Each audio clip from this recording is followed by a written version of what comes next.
So why I wanted you to come and do this course was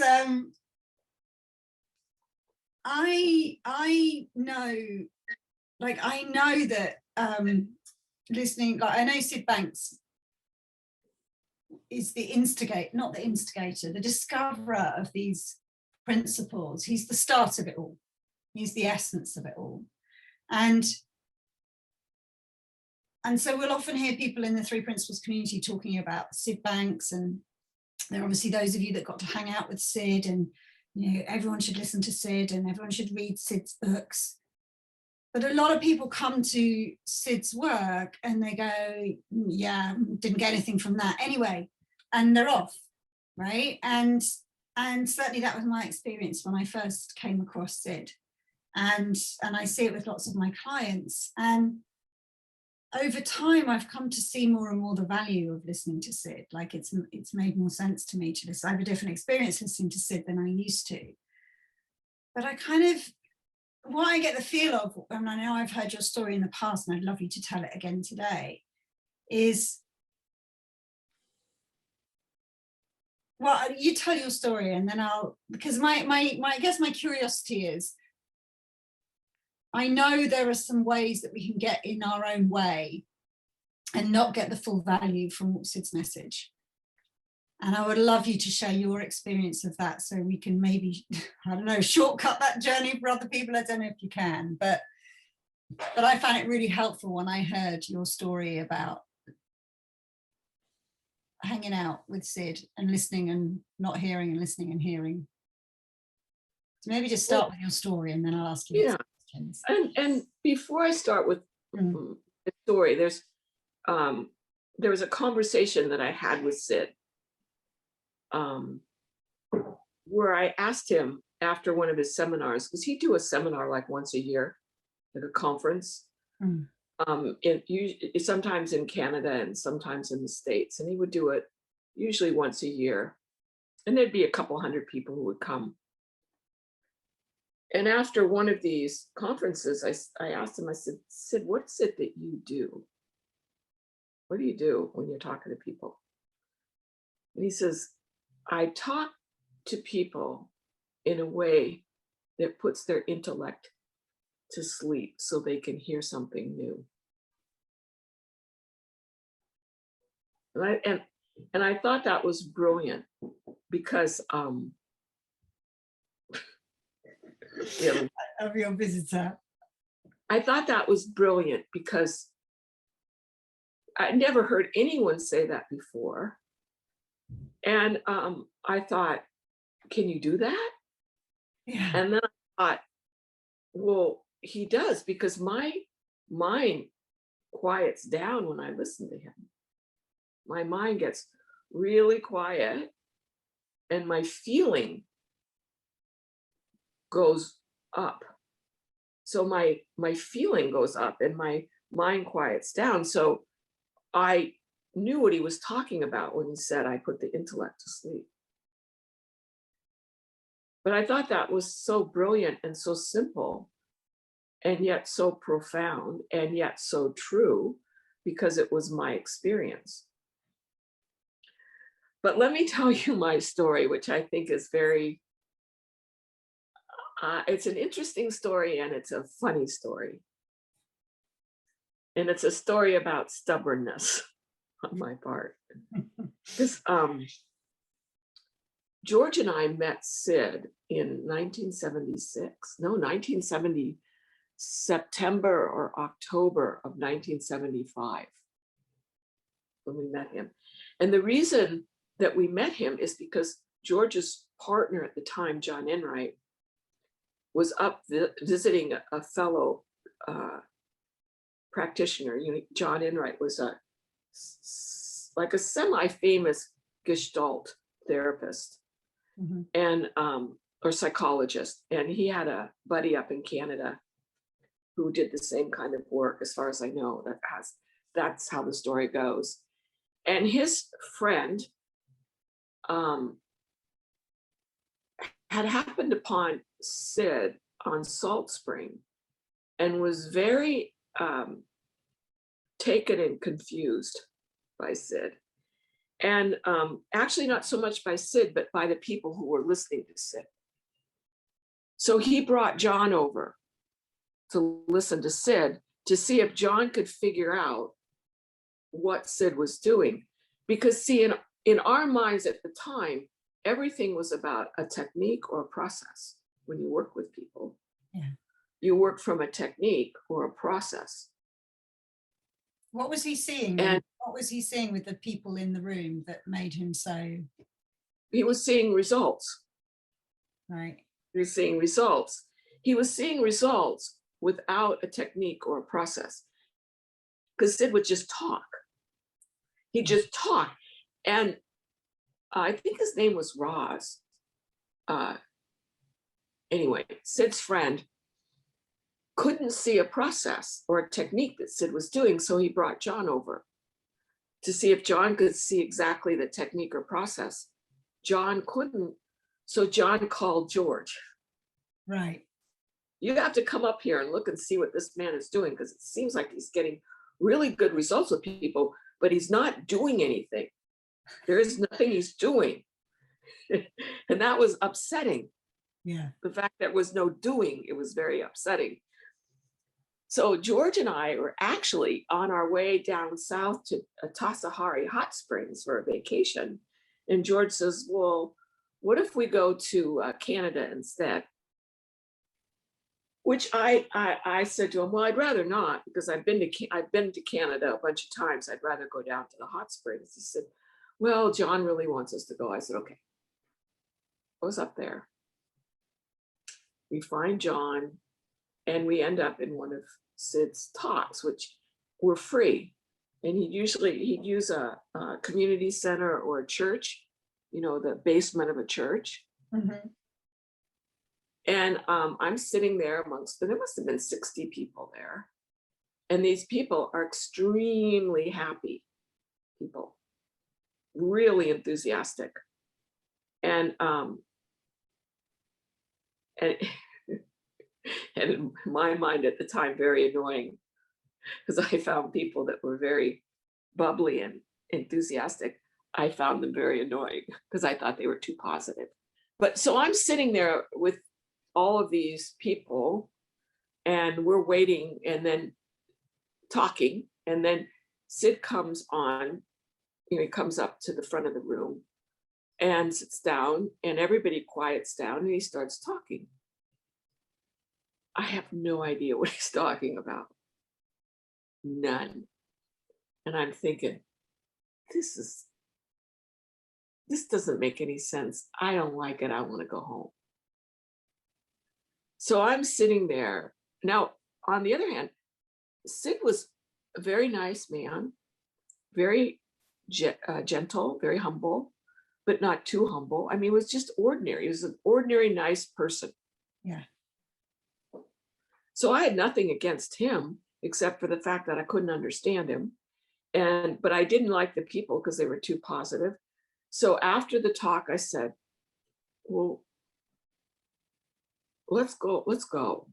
George didn't want to go because he was like John, fascinated. He wanted to chat everybody up and see how they changed, see about the impact. So as the story goes, the part of George's story is that Syd invited us over to his house because of our profession, because we work with people psychologically. So he invited us over to his house. And I remember him asking this question of us that was so embarrassing. He said, well, what do you do with people? And we said, well, we get them into their emotions for catharsis, to do catharsis. And he says, well, what is that? We said, well, we get them into their anger and into their sadness and into their pain and to get them out of it. And he said, does it work? I didn't know the answer. When he asked me if it worked, I didn't know. I didn't know if it worked or didn't work. I never asked. And people would come back and we'd do it again, or they'd leave. We wouldn't see them again. So we wouldn't know. We wouldn't know. So I felt really embarrassed that I didn't know the answer. And so did George. And so all of a sudden, George says, we got to go. We got to catch the ferry. So he grabs my hand and we kind of semi-run to the car, get in the car, go to the ferry. And we had driven up. We were living in San Francisco at the time, and we'd driven up to Salt Spring. It's like a long day, a very long day. Yeah. But we usually would stop in Eugene, Oregon, and stay overnight at our friend's house, who was Roger Mills, who was he at that time was the head of a community mental health center. And so we stopped to stay overnight at his house, and he asked us, excuse me, he asked us what we had been doing in Canada. And we told him all about Syd and all about the people. Fast forward 6 months, we were up at Eugene, Oregon, visiting Roger, and I looked at him and I saw change. I saw a big change in Roger. And I said to him, gee, Roger, what have you been up to? What have you been doing? He said, well, I've been going up to Salt Spring. And I was like, you've been going up to Salt Spring? And he said, yeah. He said, it was very intriguing what you said about Syd Banks. And so I thought I'd go up and, see for myself.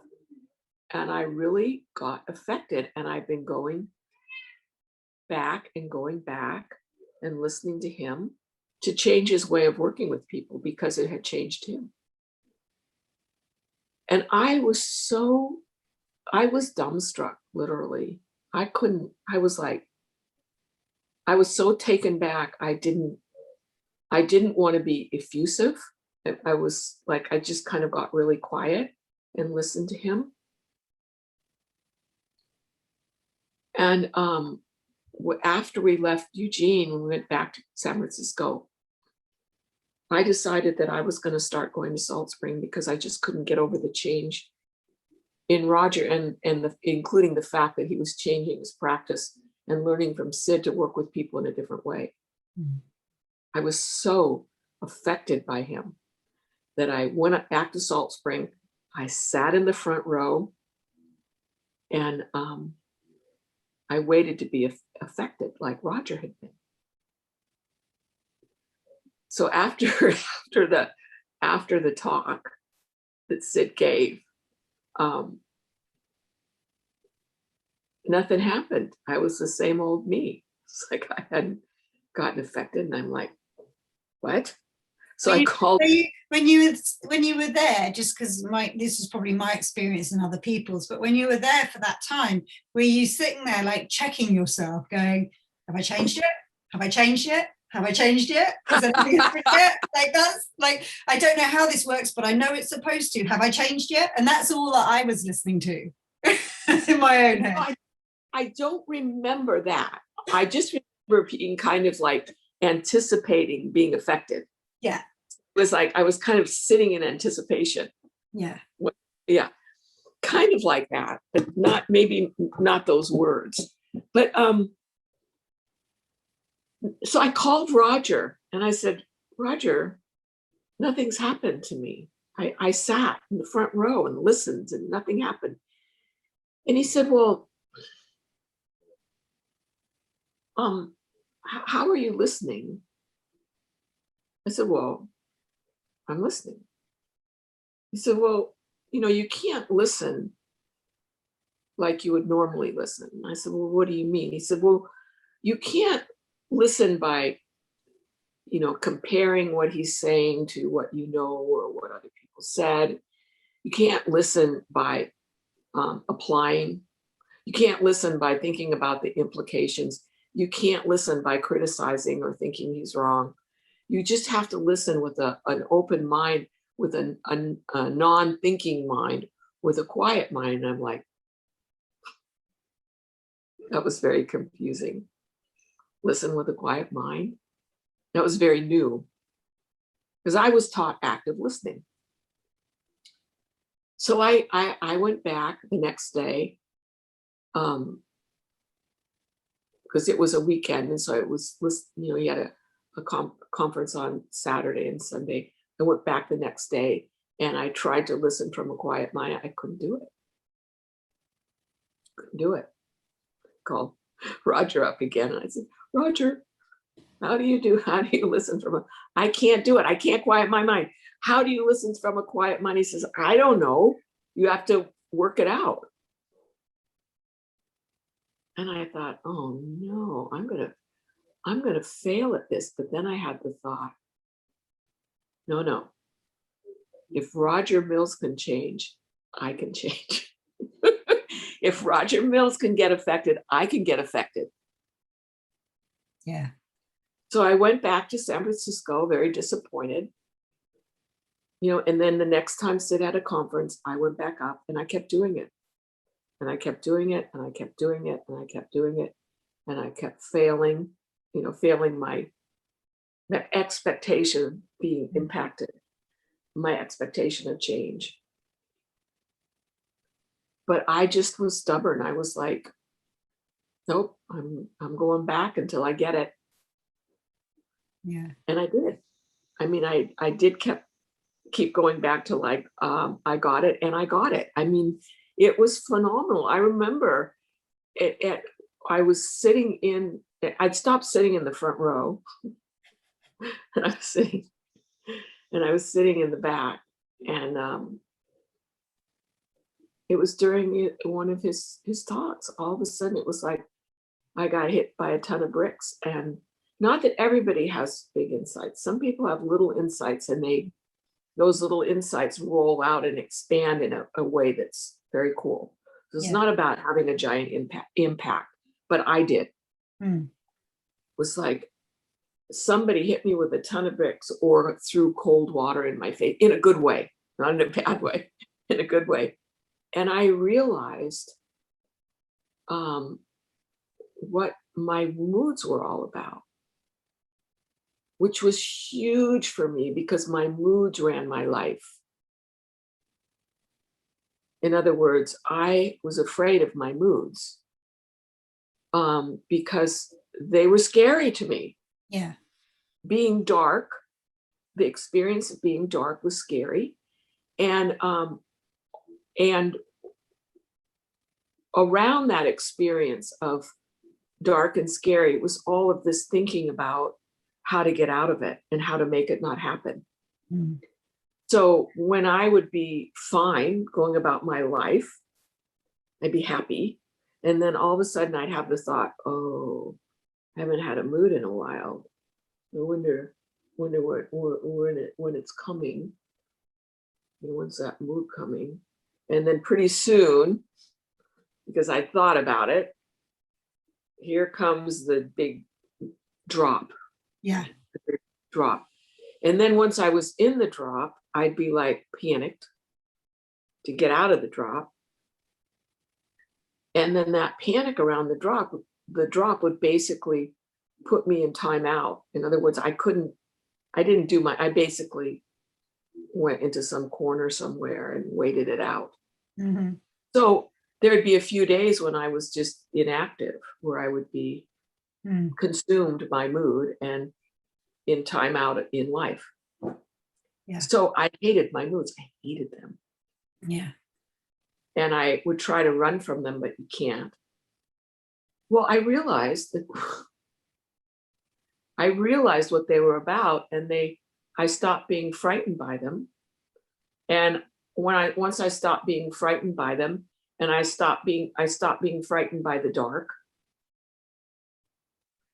my experience of my moods diminished, and I didn't have to be in timeout. I could be in a mood and live my life. I mean, that was such a gift. That was such a gift to have that change in my mood. I mean, I couldn't believe it. And it happened in a second. In a second, I just saw something. I saw I didn't have to be afraid of my moods. And here what was fascinating is that Syd said the same thing to everyone, and everyone had a personal insight about them that helped them. It was like tailored to them. Yeah.